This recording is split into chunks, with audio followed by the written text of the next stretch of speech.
The opposition in Venezuela has been trying to collect 4 million signatures, at least 20% of voters in each of the country's 24 states. It was always going to be a tough task. Now, much tougher, perhaps impossible. And opposition leader Enrique Capriles and at least 7 others say they've been prevented from leaving the country. Speaking to Al Jazeera before that decision was taken, he called for dialogue.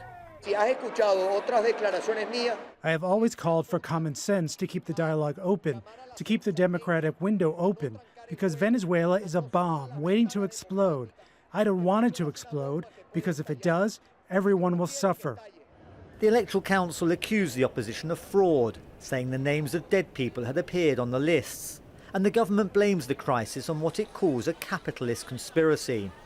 The Venezuelan constitution stipulates that the referendum must be held this year for President Maduro's critics to oust him and allow fresh presidential elections to be held.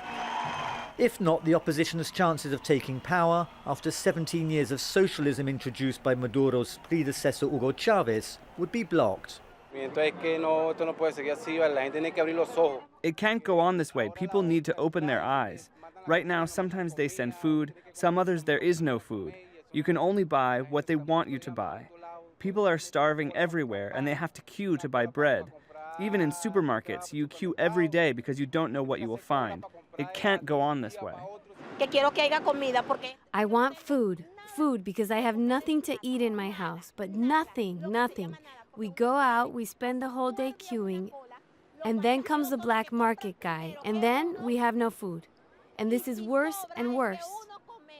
Opposition to President Nicolas Maduro's government had been growing in the midst of a worsening economic crisis.